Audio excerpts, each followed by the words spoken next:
सो हम B Y तक पहुंचे थे और नेक्स्ट टॉपिक जो हमारे पास है, next concept, it is propensity to consume. Okay, so what is propensity to consume? It shows कि आपके इनकम से आपका कितना कंजप्शन आएगा. यानी कि अगर इनकम में कुछ चेंजेस आते हैं तो वो चेंजेस इनकम में किस तरह से चेंजेस लेके आएंगे, इस तरह की बात प्रोपेंसिटी टू कंज्यूम हमें बताता है. तो यहां पे प्रोपेंसिटी टू कंज्यूम के दो टाइप हैं. एक को हम बोलते हैं average propensity to consume, propensity to consume जिसको हमने बोला APC, और दूसरे को हम बोलते हैं marginal propensity to consume, marginal propensity to consume जिसे हमने बोला MPC. So this is APC, this is MPC. Okay. So very first we discuss APC. What is APC? Average propensity to consume. ये क्या दिखाता है? ये दिखाता है ratio of consumption to income. Income का कंजम्पशन के साथ क्या रेशियो है वो APC दिखाता है. तो इसका फॉर्मूला अगर हम बनाएं इस डेफिनेशन से तो ये बनता है APC equals to C plus Y. Okay, so this is the case. APC is C plus Y. तो अगर हम कहें गिवन, हमारे पास गिवन है Y is 1000 and C is 800, तो हमारे पास APC जो आएगा, APC would be C upon Y equals to 800 upon 1000, that is 0.8. तो APC की वैल्यू हम ऐसे कैलकुलेट करेंगे. What is APC? That is average propensity to consume. APC क्या दिखाता है कि 1 रुपए में कितना रुपया खाया जा रहा है. 1 रुपए का एवरेज प्रोपेंसिटी 0.8 है. इसका मतलब ये है कि 0.8 is being consumed out of 1 rupee. यानी 1 रुपए में 0.8 यानी 80 पैसा खाया जा रहा है. 0.8 means 80%. तो out of some money 80% of it is consumed. Okay, so APC shows on a given income how much portion is consumed. This is shown by APC. That is, on a given income how much portion is on a given income how much is consumed, कितना खा लिया जाता है, that is shown by APC. जैसे अगर लिखा हुआ है APC is 0.6, APC is 0.6, इसका मतलब ये है कि आउट ऑफ ₹1 0.6 रुपीज और 60 पैसा is consumed. Okay, so this is APC. Clear? Now second is MPC. आप जानते हैं MPC का मतलब है मार्जिनल मतलब एडिशनल मतलब Y में चेंजेस आए. तो Y में आने वाले चेंजेस कंजप्शन में कितने चेंजेस लाएंगे? This is MPC. That is, it is ratio of changes in consumption to changes in Y. Okay, तो अगर हम MPC को लिखें तो MPC का फॉर्मूला बनता है delta C, small triangle C upon delta Y. This delta showing change. तो change in consumption upon change in income is MPC. तो if Y is 1000, Y1, and y2 यानी y बढ़ी 2000 हो गई, okay.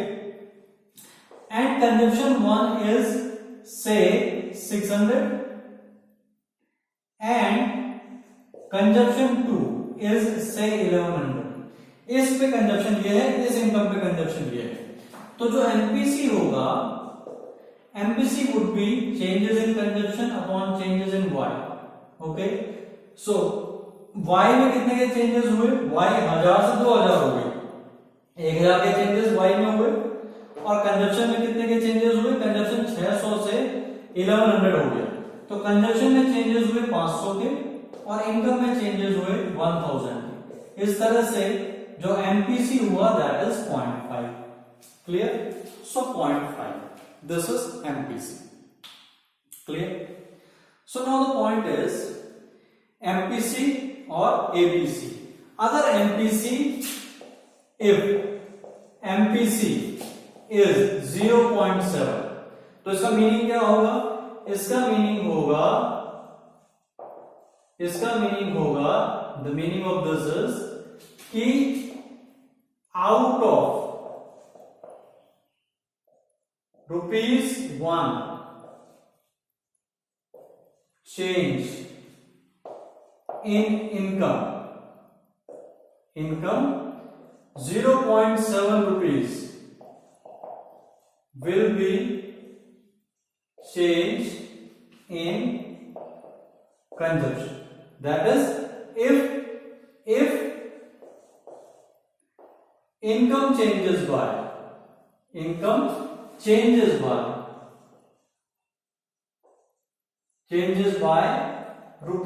₹1, if income changes by ₹1, so consumption will change by ₹0.7. ये तो same है, both things are same. ₹1 change अगर आएगा इनकम में तो 7.7 किसमें चेंज आएगा, कंजप्शन में। If y changes by ₹1, c will be change bye 0.7, यानी कि 70 पैसा और 70 paisa, 70 paisa, okay. So this is APC and this is MPC. और आप जानते हैं अगेन कि जो कंजप्शन फंक्शन है this is a plus B Y, this is a plus B Y. सो a प्लस बी वाई में दिस b इज एमपीसी, तो ये है MPC, this is MPC, clear. So this is APC and MPC. Now we move further and we take one numerical example, okay, we take one numerical example.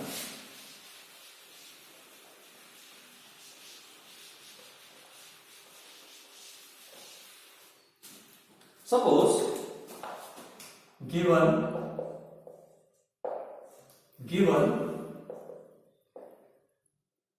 consumption function is c equals to 80 plus 0.5 y, ये आपको consumption function दिया हुआ है, clear. अब जब ये consumption function दिया हुआ है तो हमारे पास y की वैल्यूज ये दे रखी है, डिफरेंट वैल्यूज, ये हम a की वैल्यू लिखते हैं, ये हम by की वैल्यू लिखते हैं और ये हम कंजप्शन की वैल्यू लिखते हैं, ओके। सो y की वैल्यू सपोज है 0, y की वैल्यू है सपोज 200, y की वैल्यू है सपोज 500, y की वैल्यू है सपोज 1000, y की वैल्यू है सपोज 1800 और y की वैल्यू है सपोज 2500। ये 5 वैल्यूज y की हैं। a is what, this is a, क्योंकि आप जानते हैं कंजप्शन फंक्शन कैसे होता है, c is equals to by, ऐसे कंजप्शन फंक्शन लिखा जाता है। तो जब कंजप्शन फंक्शन ये है तो ये जो 80 है, this 80 is a, b is what, 0.5 is b, 0.5 is b और y तो ये है y। तो हम देखते हैं पहले केस में a होगा 80, by मतलब b into y, so b is 0.5 into y। तो 0.5 इंटू 0 0, तो C मतलब A प्लस बी वाई, यानी ये दोनों जोड़ के C बनाएगा, तो 80 प्लस 0 इक्वल्स टू 80। क्लियर? यहां पर हम देखें तो A क्योंकि कांस्टेंट होता है, ऑटोनोमस होता है, इस पर कोई फर्क नहीं पड़ता कि आपका y कहां चेंज हो रहा है, तो A is 80 again. Now by y and b, y is 200 into b 5, तो ये हो जाएगा 100, 200 into 0.5, तो C हो जाएगा 100 plus 80, that is 180. Now in this case again A is 80, by is 500 into 0.5, that is 250, तो ये दोनों मिलके हो जाएंगे 330। क्लियर? नाउ यहां पे again A is 80 autonomous constant, और ये हो जाएगा 1000 into 0.5 500, तो ये हो जाएगा 580, ये हो जाएगा 580, और ये हो जाएगा दिस इज अगेन 80, तो 1800 into 0.5 दैट इज 900, तो इसकी वैल्यू हो जाएगी 950, एंड 250 में अगेन ये 80, तो 250 into 0.5 1250, तो ये हो जाएगा 1330। तो आप देख सकते हैं कंजप्शन की वैल्यू बढ़ती चली जा रही है यहां से यहां तक। क्यों? क्योंकि y की वैल्यू बढ़ती चली जा रही है, y is increasing, therefore consumption is increasing. Okay, this is consumption function. Consumption is positively related to y. So as y is increasing, consumption is also increasing. But consumption has two parts. One is autonomous, which is constant of y, that is y पे dependent नहीं है, and this is induced consumption, which is dependent on y. So क्योंकि ये constant है इसलिए हर जगह 80 है, और ये क्योंकि y पे डिपेंडेंट है इसलिए y के बढ़ने के साथ ये बढ़ रहा है, और इसलिए कंजप्शन भी बढ़ रहा है। क्लियर? तो this is the case of consumption. Now अगर हम इस डेटा को ग्राफ पे प्लॉट करते हैं, if we plot this on the graph, if we plot this on the graph, let us see what happens.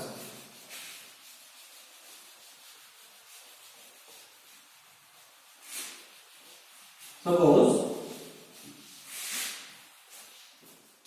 जब हम उसको ग्राफ पे प्लॉट करेंगे तो आप जानते हैं ये हॉरिजॉन्टल एक्सिस पे हम इसमें रखते हैं नेशनल इनकम, यानी जिसको हम क्या बोल रहे हैं y, और इस पे रखते हैं हम C यानी कि कंजप्शन। ओके, ये पॉइंट कौन सा होता है? 0। आपने यहां पे मेजरमेंट लिया एज यू टेक, आप ग्राफ बनाना जानते हैं, एंड यहां पे भी आपने मेजरमेंट लिया as you take, whatever measurement you take. Then पहली कंजप्शन की वैल्यू 0, पहली y की वैल्यू 0, तो कंजप्शन की value 80। Suppose this is 80, suppose this is 80, this is it. Okay, दूसरी value 200, suppose this is 200, suppose this is 200, okay, then 500, suppose this is 500, then 1000, suppose this is 1000, then 1800, suppose this is 1800, and then 2500, suppose this is 2500. Okay, so the value of consumption at 200 is this, then at 500 is this, then at 1000 is suppose this, and then 1800 is suppose this, and 2500 is this. इस तरह से जो dot आपने मिलाए, तो in dot, पहला dot कहां पे? यहाँ पे 80 पे, क्योंकि 0 पे कितनी है कंजप्शन? 80। तो जब ये डॉट आप मिला रहे हैं तो इस तरह से एक लाइन बन रही है। Okay, this line is called consumption curve, जो कि आपको इस फंक्शन ने दिया है। तो ये this is consumption curve, this is consumption curve. Okay, clear? इस कंजम्पशन कर्व पे ये वाला जो पॉइंट है, दिस पॉइंट या this portion is called A.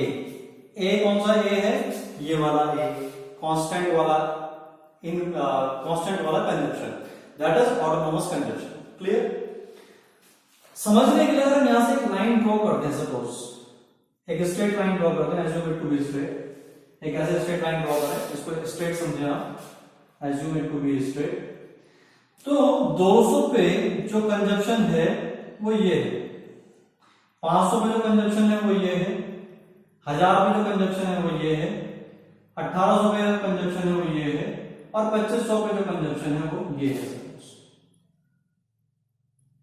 Okay, तो आप देखें कि इस कंजप्शन के दो पार्ट हैं, एक पार्ट ये, एक पार्ट ये। इस कंजप्शन, ये कंजप्शन है पूरा, this is consumption, this is consumption, this is consumption, this is consumption, total consumption C। Okay, इस फंक्शन से ये वाला कंजप्शन कर्व आया है, इसको हम क्या बोल रहे हैं, C। हम इसको केवल C भी लिख सकते हैं, लेकिन हमने इसका फॉर्मूला, इसका फंक्शन भी लिखा है। तो ये इस जीरो इनकम पे ये C है, टोटल कंजप्शन।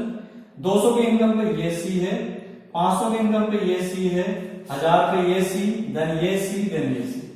आप देखेंगे कि ये वाला जो पोर्शन है, ये पोर्शन सब में कांस्टेंट है, और इसलिए ये पोर्शन कौन सा पोर्शन है, A portion, that is autonomous consumption, autonomous consumption.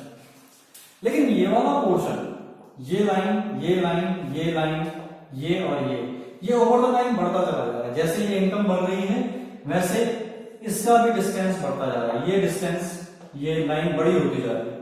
तो ये वाला जो पोर्शन है, दिस इज BY, यानी कि this is induced consumption, this is induced consumption, this is induced consumption. Okay, so this is induced consumption. तो आप देखो कंजम्पशन, टोटल कंजम्पशन में दो टुकड़े हैं, एक A और दूसरा टुकड़ा BY, इसका BY, इसका BY, इसका BY, इसमें BY नहीं है। क्यों? क्योंकि BY किस पे रिलेटेड है, इनकम पे। तो जब इनकम जीरो है तो BY भी जीरो है, तो इसमें BY नहीं है, BY जीरो है। इसलिए इनकम कंजप्शन किसके बराबर है, A के बराबर। लेकिन इसमें BY है, इसमें BY है, इसमें भी BY, क्योंकि यहां पे जो इनकम्स है वो जीरो नहीं है, इनकम्स पॉजिटिव हो गई है और बढ़ रही है। तो ये जो BY है ये है 100, ये वाला BY।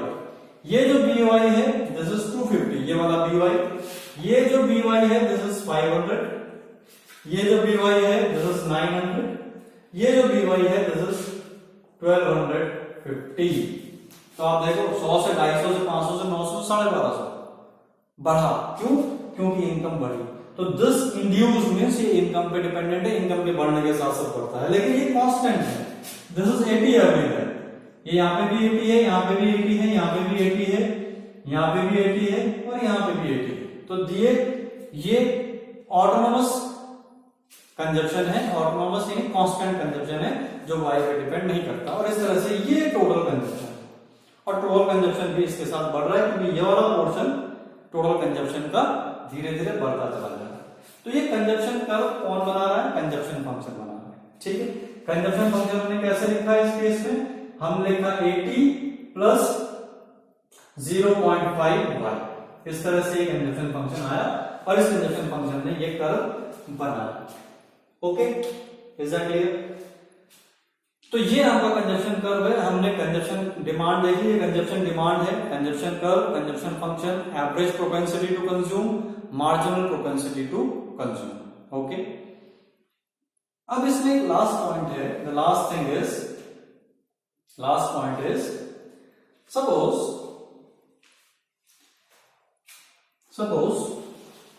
I am raising it, ये आपने देख लिया है।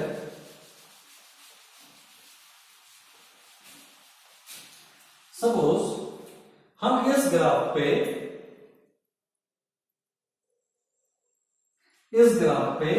ये आपका कंजप्शन कर्व था C, और आप जानते हैं C is equal to A plus BY, और यहां से हम एक 45 डिग्री लाइन खींचते हैं इस तरह से, इसको हम बोलते हैं एग्रीगेट सप्लाई। ओके, आप अभी एग्रीगेट सप्लाई पे हमने नहीं डिस्कस किया, लेकिन हम अज्यूम करते हैं कि कुछ है जिसको एग्रीगेट सप्लाई बोलते हैं, और ये 45 डिग्री लाइन होगी हमेशा। एग्रीगेट सप्लाई क्या है, आपकी इनकम है Y, तो इस लाइन से इनकम भी डिनोट हो रही है, यहां पे भी हमने इनकम रखा हुआ है। Okay, clear? तो एक पॉइंट ये पॉइंट है, one point is this point, say it is P point. Okay, एक पॉइंट, कोई भी दूसरा पॉइंट ले लीजिए आप, कोई पॉइंट ये ले लीजिए, से point K। Okay, this is 45। कोई पॉइंट ये ले लीजिए, सपोज दिस पॉइंट L, ये हमने पॉइंट लिया, this is L, now see, और ये पॉइंट है पॉइंट P। क्लियर? तो नाउ ऑन पॉइंट P, यहां पे लिखते हैं इसको थोड़ा सा इधर, on point P, on point P जो कंजप्शन कर्व है वो यहां पे है और एग्रीगेट सप्लाई कर्व भी यहां पे है। तो consumption is equal to S, on point P consumption is equal to S। दिखाई पड़ रहा है? ये दोनों इंटरसेक्ट कर रहे हैं आपस में, दो कर्व जहां पे इंटरसेक्ट करते हैं वहां पे इक्वल होते हैं। हमने पहले भी डिस्कस किया, माइक्रो में कई बार डिस्कस किया हुआ है।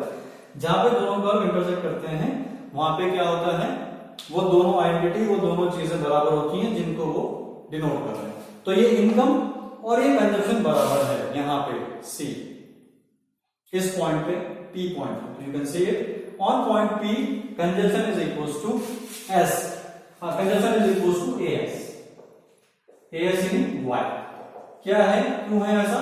क्योंकि ये इंटरसेक्शन हो रहा है। ओके, तो at point P C is equal to aggregate supply और इनकम। बिफोर P क्या हो रहा है, ये AS, ये कंजप्शन है और ये AS है। किसी भी पॉइंट पे देख लो, चाहे इस पॉइंट पे देख लो, इतना आपका क्या है, कंजप्शन, और केवल इतना आपका क्या है, एग्रीगेट सप्लाई। तो before point P consumption is more than aggregate supply और consumption is more than income. Clear? And after that aggregate supply ज्यादा हो गया, कंजप्शन नीचे हो गया।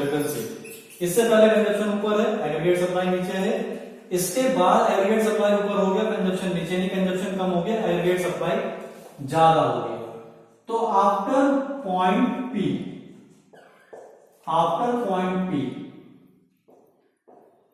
Consumption is less then aggregate supply और Y। ठीक है, ये 3 पॉइंट। तो इस पॉइंट को जहां पे consumption is equal to aggregate supply, इसे बोलते हैं ब्रेक इवन पॉइंट। तो ब्रेक इवन पॉइंट क्या दिखाता है? ब्रेक इवन पॉइंट दिखाता है कंजप्शन और एग्रीगेट सप्लाई का बराबर होगा। और इसके बाद क्या होगा,